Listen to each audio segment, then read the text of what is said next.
Oke, kembali lagi di channel Yosua Squad dan kali ini kita akan ngebahas mengenai kekurangan INTJ. Namun sebelum saya mulai, jangan lupa klik tombol like, jangan lupa klik tombol subscribe supaya kalian bisa terus terupdate dengan video-video terbaru pada channel Yosua Squad. Oke, kita langsung mulai aja. Yang pertama adalah sombong.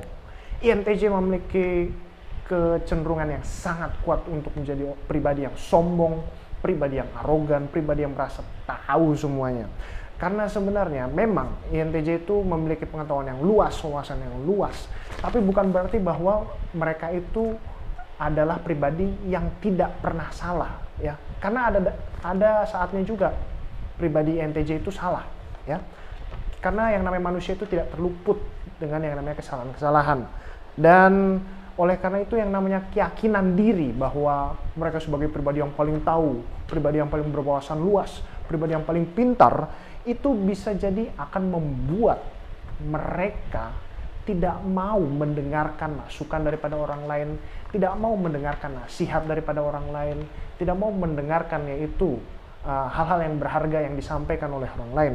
Khususnya ketika orang lain itu dirasa di bawah atau levelnya kepintarannya di bawah daripada si INTJ tersebut, ya. Dirasa bahwa mungkin orang itu tidak selevel daripada si INTJ tersebut. Waduh, ini adalah hal yang sangat berbahaya sekali. Dan juga pribadi seperti ini, INTJ ini dapat menjadi pribadi yang kasar, ya. Pribadi yang terlalu fokus untuk meyakinkan ketika orang lain itu salah, padahal sebenarnya nggak perlu begitu-begitu amat. Oke, selanjutnya adalah yang kedua, perasaan sama dengan tidak peduli.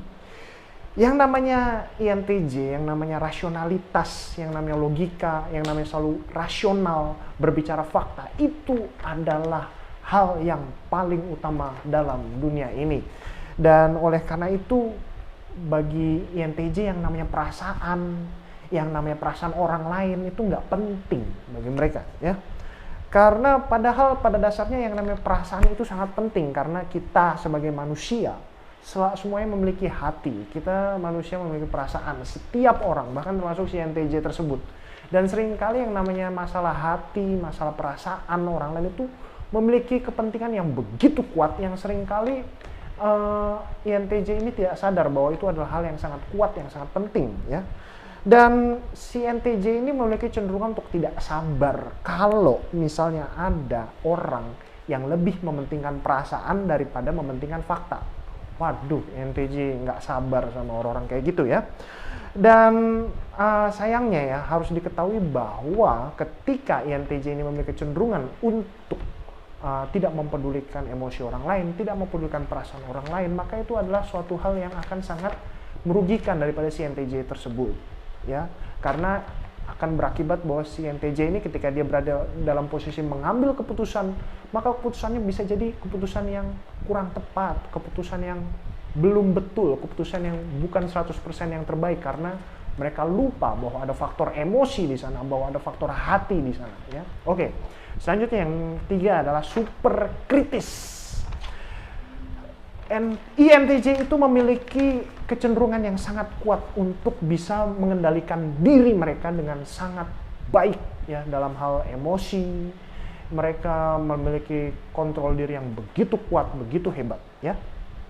Khususnya dalam hal perasaan, tapi juga dalam hal pikiran, ya. Dua hal itu, pikiran dan perasaan, mereka memiliki kemampuan yang begitu kuat untuk mengontrolnya.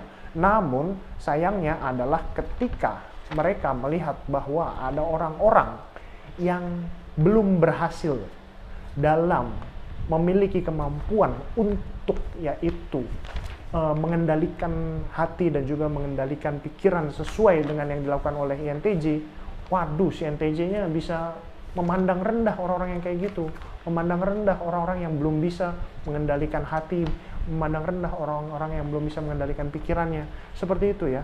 Dan ini seringkali mereka akan menjadi kritis, super kritis terhadap orang tersebut. Si INTJ-nya akan sangat kritis, super kritis terhadap orang-orang yang belum bisa mengendalikan emosi, mengendalikan pikiran mereka, ya. Dan seringkali kritik-kritik seperti ini nggak adil, ya. Itu nggak bagus, karena nggak ada orang yang suka dikritik. Dan sebenarnya itu kritik yang didasarkan pada wawasannya si sudut pandang daripada si INTJ-nya. Padahal sebenarnya INTJ tersebut mungkin belum memahami yaitu natur manusia, belum memahami yaitu bahwa manusia juga berbeda ya, ada naturnya, ada kecenderungannya. Oke, selanjutnya kekurangan INTJ adalah pemberontak. INTJ itu sangat tidak suka yang namanya mematuhi aturan, langsung membabi buta, patuh terhadap aturan, ada aturan ikutin, mereka nggak suka. Karena mereka lebih suka, mereka butuh yang namanya mereka tahu dulu, kenapa sih kita harus ngikutin peraturan itu, kenapa sih ada aturan ini, kenapa sih ini harus dilakukan, begitu ya. Karena ini sebenarnya nggak cuma dalam hal peraturan ya, INTJ itu juga nggak terlalu suka dengan yang namanya figur-figur otoritas, figur-figur pemegang kekuasaan, dan juga mereka tidak suka dengan yang namanya batasan-batasan. Ya. Itulah kecenderungan daripada INTJ, tidak suka aturan, tidak suka batasan, tidak suka figur otoritas. Ya. Kalau mereka tidak tahu kenapa mereka harus mematuhi aturan, kenapa mereka harus mematuhi otoritas, kenapa mereka harus mematuhi untuk tidak melewati batasan-batasan yang ada. Dan oleh karena itu, ada kecenderungan yang sangat kuat bagi INTJ untuk mereka berdebat. Untuk mereka berdebat dalam hal apa? Dalam hal yaitu berdebat ketika mereka merasa bahwa peraturan itu nggak ada gunanya. Ketika mereka merasa bahwa otoritas itu tidak ada gunanya, ketika mereka merasakan bahwa yang namanya batasan-batasan yang ada itu tidak ada gunanya, itulah kecenderungan daripada INTJ. Dan seringkali perdebatan-perdebatan seperti ini adalah perdebatan-perdebatan yang kurang penting, ya, karena akan menghabiskan waktu, menghabiskan tenaga, menghabiskan emosi, tapi esensinya tidak dapat, ya.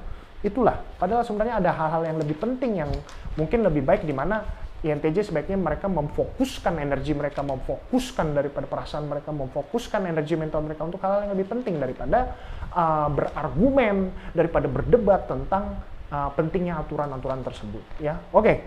Yang terakhir adalah kelemahan INTJ atau kekurangan INTJ, yaitu bingung soal cinta. Nah, yang namanya INTJ karena mereka adalah pribadi yang begitu rasional, maka mereka memiliki kecenderungan untuk mereka merasa frustasi, mereka merasa bingung, mereka merasa nggak ngerti soal cinta, nggak ngerti soal percintaan, nggak ngerti soal lawan jenis. Itulah kecenderungan daripada INTJ. Khususnya ketika masa-masa fase awal daripada hubungan percintaan, itu adalah suatu fase masa di mana INTJ ini akan super bingung, super tidak tahu, super frustasi. Itu adalah kecenderungan yang mungkin terjadi ketika INTJ berada dalam fase-fase awal percintaan.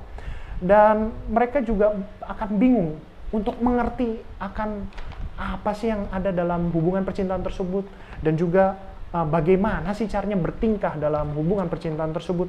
Dan kalau misalnya ya hubungan percintaan si INTJ tersebut akhirnya berakhir, putus, dan juga ini akan menyakiti daripada si hati si INTJ tersebut, maka akan ada kecenderungan si INTJ ini akan menjadi kecewa, ya. Kecewa dan juga rasa sakit hatinya itu akan berubah menjadi sudut pandang yang keliru, ya. Sudut pandang yang keliru tentang percintaan, sudut pandang yang keliru tentang lawan jenis, begitu seperti itu ya. Dan bahkan mereka akan mempertanyakan akan pentingnya cinta, bahkan juga akan mempertanyakan akan pentingnya suatu hubungan. Demikian kekurangan INTJ. Terima kasih.